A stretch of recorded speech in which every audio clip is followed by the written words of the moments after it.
Hello and welcome to the latest edition of A Mugful of Marketing, your regular dose of brews and views from across the world of marketing.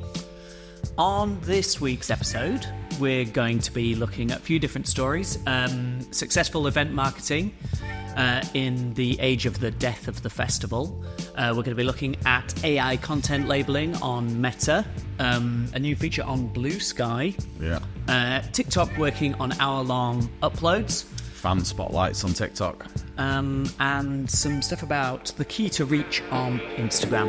Yeah.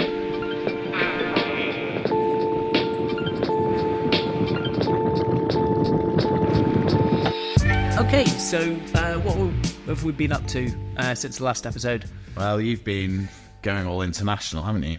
Yeah, I've been. I was in Belgium for the Sustainable Palm Oil Dialogue, learning about some of the legislation around sustainability for our food and oleochemical clients. And then I went to a festival, which is quite newsworthy. Yeah, that was for fun though, right? Yeah, that was for fun. Yeah, pretty similar for me. We've been quite busy with Animax before midnight, Gunnersbury Park, big campaign. That's a huge, flagship event, and we're really looking forward to that. And then, on the weekend, the team here at 199, we all went out for a wire closing party, a club in Leeds. It's been here since our uni days. Since we came here. And then, went for one last dance. So, sad times. But I think that also actually is reflective a little bit of what we're going to talk about today, which is successful events marketing during the death of the festival. So there was a new report out by the Association of Independent Festivals, the AIF, which found that 40 festivals in the UK have been cancelled this summer already, and it reckons that there could be 100 closed or cancelled by the end of the year. There's quite a lot. It is a lot, and it sounds like they're predicting it's going to get worse before it gets better as well, because I think there's a lot of festivals and clubs for that matter that are kind of taking breaks, hoping that they can kind of ride it out and that the cost of putting things on or whatever their problem is that they're fighting will go away.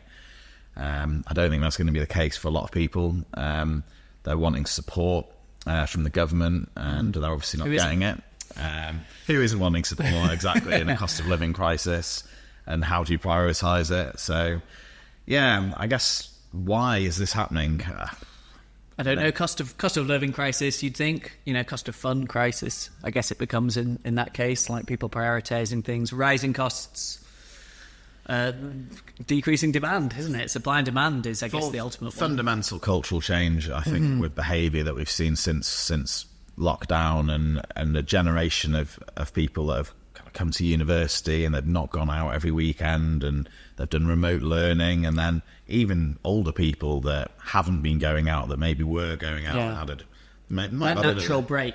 So we're saying people aren't drinking enough or taking enough substances to support the entertainment industry. I think there's certainly an element of that, isn't there? Okay.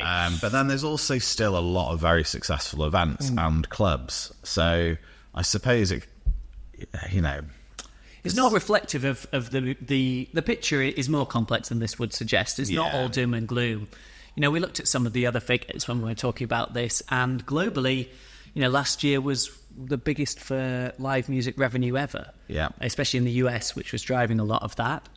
Predictions are that globally the music industry will continue to grow by about 7% a year over the next few years, which is good news.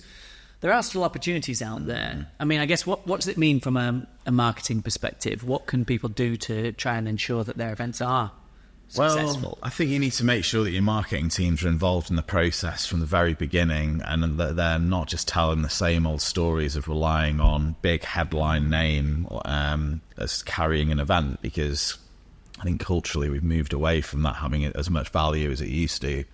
It's obviously still important and something that a lot of people still look for, but if marketing teams are involved earlier on in the whole process of festivals and clubs and everything like that, they can play a really big part in conveying community, culture, why those places are unique and special, and getting their USPs across. So you can't just Wayne's World it. You can't just build it and they won't come.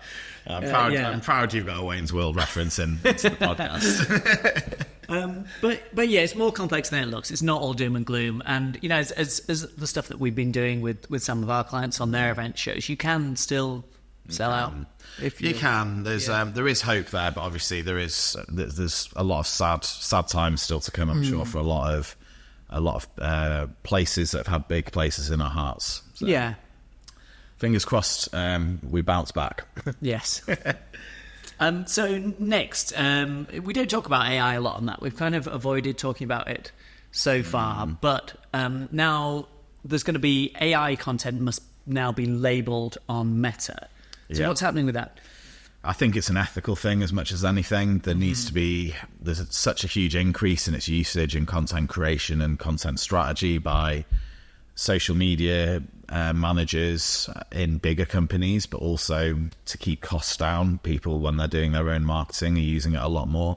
It's never been more accessible. It's only getting easier to use. And I think Meta are just concerned about how it can be utilised to visually demonstrate things that maybe are misleading or, first impressions go a long way. And if you look at an image and it shows you something that isn't actually real, I think they want to try and avoid that becoming more of an issue than it already is. So essentially they brought in, they're calling them the new AI disclosure requirements, and the idea is to increase transparency. But it's going to mean that you need to label anything that you've used AI to create as AI created. It's an interesting kind of precedent, isn't it? Because it's the first kind of overtly pro-human made policy we've seen. I'd be interested to see how that might, if that was like expanded to someone like Google, who then suddenly had to label all of its search results. If you've written a blog using ChatGPT and it goes, ChatGPT wrote that. Well, it could massively just cripple people's rankings, couldn't it, from an SEO perspective or anything, and would be a real big game changer.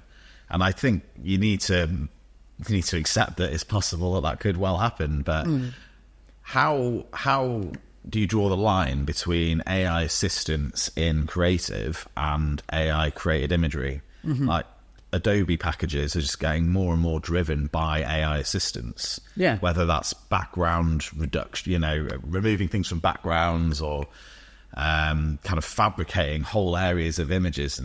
Technically, most of the image could be real. Is it an AI piece of content? Is it misleading in any way? No, potentially not. But so the criteria will be interesting to see what that'll become. And for now, if there's a human behind the wheel, it seems like you're okay, and it needs to just not kind of depict something that's completely fabricated. Yeah, but it's something to watch. I think the trend's going to be interesting, how this shakes out over the next year or so, because the technology always comes before the ethics and before the legislation, and how that's treated over the next 12 months is going to have a there could well be groups of graphic designers around the country all having parties, seeing labelled content going up everywhere if it's been done by AI purely. So it puts the ball back in the park of there's value in kind of proper original content creation that depicts real life. Yeah. Okay. So moving on, Bluesky is the name. Well, it doesn't come up very often in this podcast, does it? No. So they have finally shipped DMs. Yeah. They've introduced DMs. Yeah, so they launched in 2021. I think it was meant to be an answer to Twitter's Elon kind of takeover and everyone fleeing the platform and wanting a new safe haven to go to. It never really got much momentum behind it. I think it was an invite-only affair when it all started. Okay. But yeah, just introducing direct messaging after all that 3 years late. It's not encrypted. So they said that they were going to plan to introduce encrypted messaging, but I think it's just, unfortunately, it's the exact reason why I've had very little interest in it personally. Can we just say no one cares about it? I think that would be a polite way of putting it. Yeah, and it's going to go the way of the Mastodon. Poor Mastodon. Moving on, we've got TikTok is working on 60-minute uploads. Yeah, we're talking about different length videos every week at the moment, and it feels like one platform's going one way, one's going the other. But so latest update, 60-minute uploads being tested on TikTok, even longer than the previous news. But that was, a couple of months ago it said it's testing 30-minute uploads, and now it's 60-minute uploads. Yeah, there's no guarantee that this will actually stick. We've seen IGTV on Instagram, and it was never really utilised properly. I think people just didn't retain the attention for keeping their phone in their hand for that duration to make that content really work on that particular platform. But yeah, we'll see if they actually stick to that and roll it out across the platform as a whole. But there's certainly no harm in playing around with it if that functionality does land on your account, because long-form video content is key in all content strategy. It's flexible. You can cut it up. You can use it in lots of different ways. Just be smart about how you film it in the first place, I think. So I guess the easy thing would be if you're just repurposing your content that you're creating for YouTube. Yeah, I mean, YouTube's always going to be a great place for longer form content, but even on other platforms, it's just cut it up, use lots of smaller bits of content. Get the maximum value out of it. Yeah, find creative ways to utilise it. So, there's no waste with long form, for sure. No. Okay. What are fan spotlights on TikTok? Yeah, so Billie Eilish is just her album. As part of that, I think they've used her as like the kind of figurehead of the new functionality. It's just the ability to be able, for an artist profile to be able to spotlight fan created content that at the top of like this section of the profile. Why? I guess if you're a fan and your favourite artist pins your piece of content that you created using their song or it's like something like that. Yeah, I mean, it's pretty singing in the crowd. It's pretty cool, and I think it's a really fun and good incentive to encourage user generated content. TikTok's always been really encouraging for creative campaigns from original content creators, so I think this just kind of really helps that.